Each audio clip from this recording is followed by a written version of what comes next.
Ya. Selamat siang Pak Doni dan teman-teman. Kami dari kelompok 9 ingin mempresentasikan dengan tema kami Data Value Construct in Oracle Database 23 AI. Perkenalkan, nama saya Kenji Nicholas dengan NIM 8252-432. Nama saya Dadi Wetasa dengan NIM 825-244106.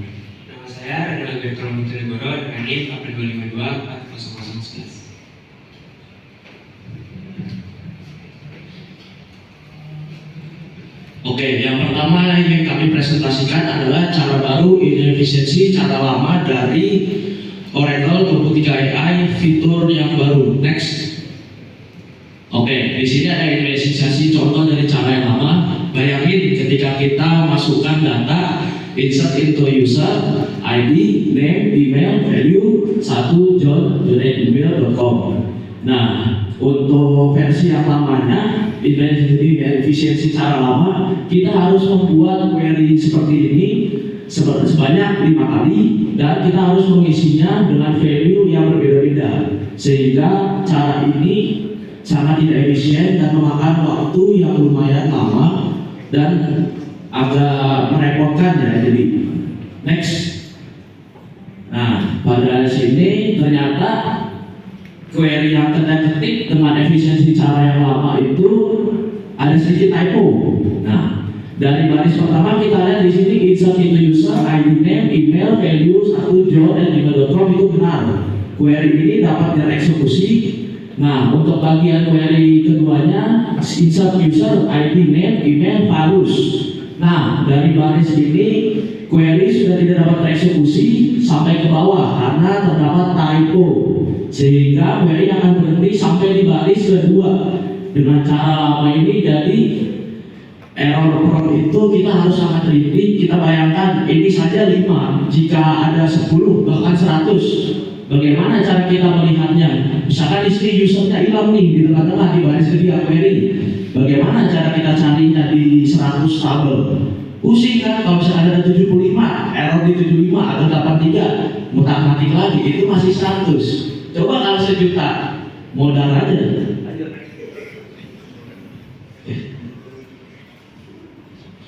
Oke, selanjutnya di sini output yang diberikan seperti saya jelaskan tadi ya.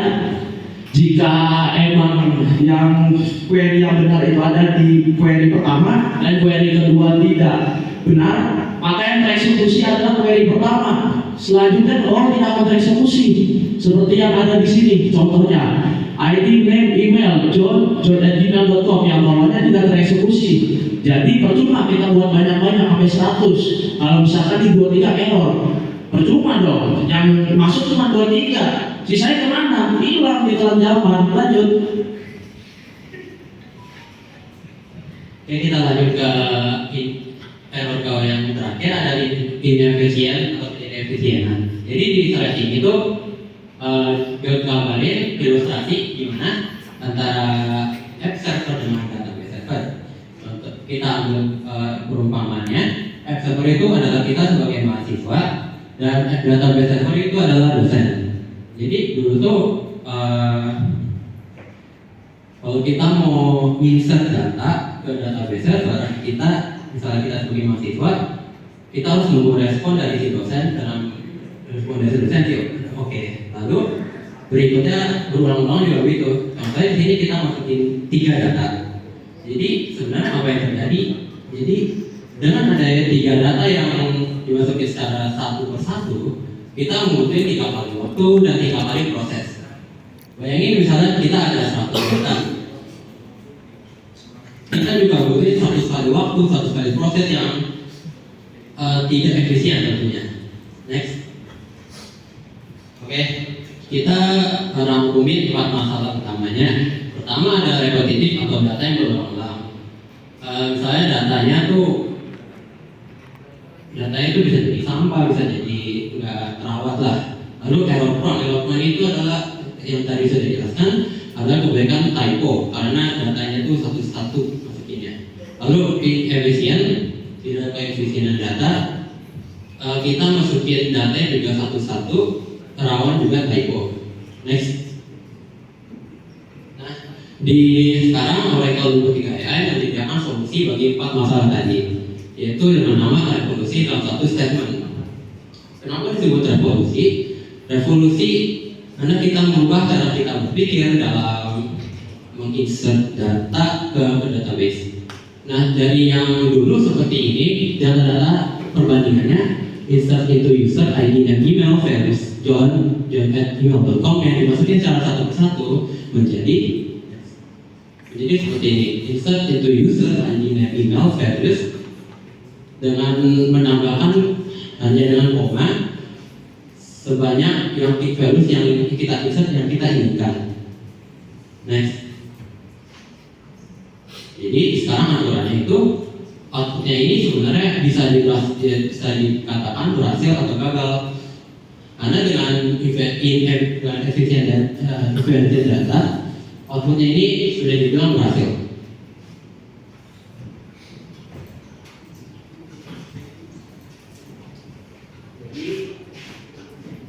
Jadi di sini kita bisa melihat bahwa dari kode yang baru ini itu ada 3 keunggulan, bahwa gampang di maintenance, dimodifikasi, kode yang simpel, dan juga data yang konsisten, antara mereka berhasil semua atau mereka gagal semua. Dan juga dimana yang sebelumnya kodenya proses ini menjadi seperti all data in one package. Jadi dia one package, jadi sekali jalan datanya itu lagi ulang. Mana itu network efficiency.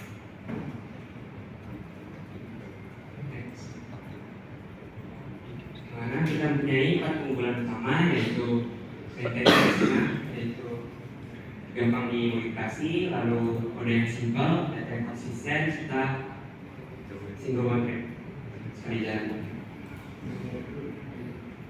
Lalu kita lanjut ke sisi aplikasi.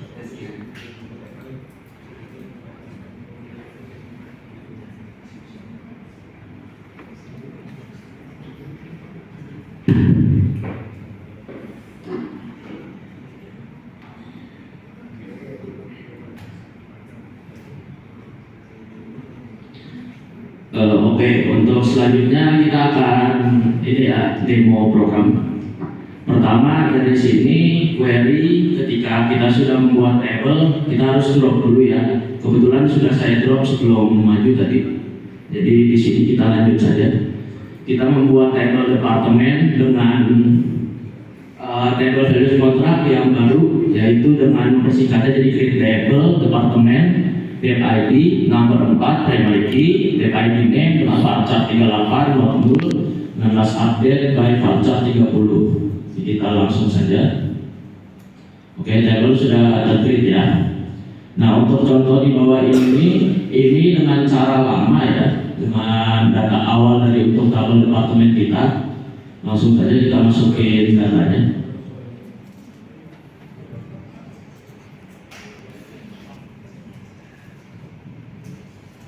Oke, data error ya.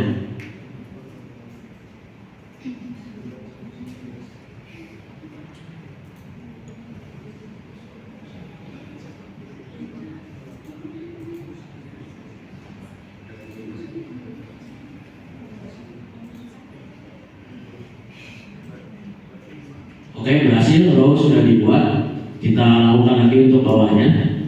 Kita insert juga untuk departemen dep ID-nya. Oke, sudah. Di sini kita commit dulu.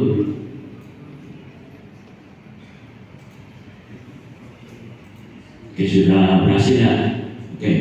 Ini untuk contoh dari cara lamanya yang tadi sudah saya jelaskan. Ini select as ID apple, add from dual. Kita harus masukkan satu-satu data dengan query masing-masing dengan entitas yang berbeda-beda. Jadi seperti ini. Oke. Ya. Selanjutnya akan dijelaskan oleh teman saya untuk bagian keduanya.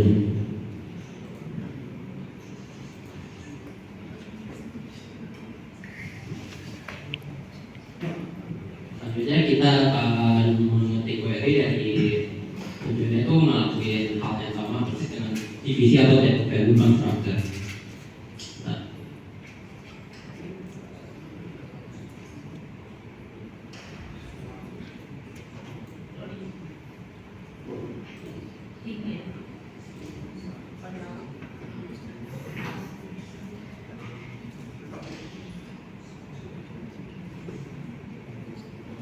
Di sini ada menunjukkan value dari yang table yang kita sudah buat tadi. Itu ada Apple, banana, dan Z. Lalu selanjutnya kita akan memilih select from department.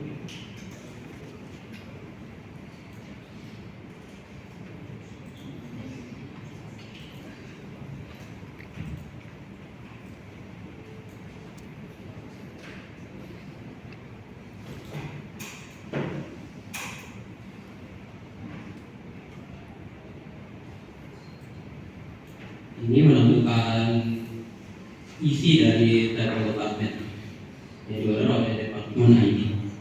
Lalu dari selanjutnya ialah memasukkan data ke departemen dengan value 40 dan 90.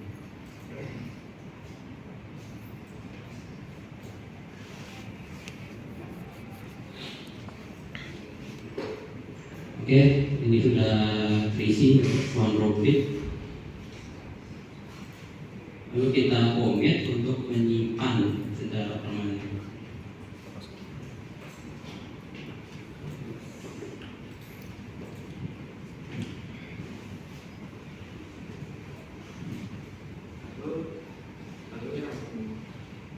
Lalu yang keempat itu ada merge dengan table value function, di mana gunanya adalah untuk sebagai sumber operasi merge tersebut. Pertama kita mengubah finance menjadi accounting, lalu menambahkan marketing dalam staff itu adalah things, di mana sebelum mulai itu kita select from department.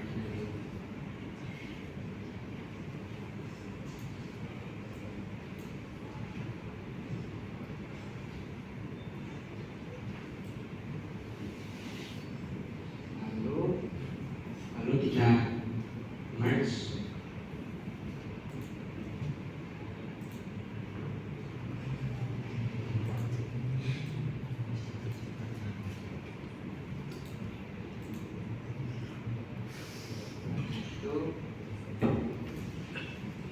setelah di merge dan berhasil, lalu kita copy.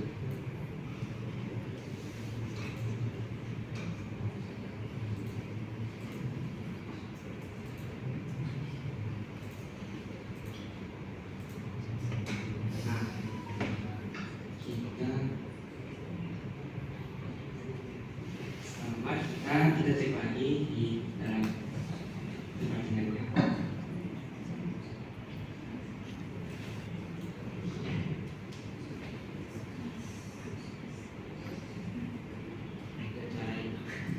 Cara ini adalah cara yang sangat efisien untuk mengsimplifikasi data. Setelah selesai kita dropdown.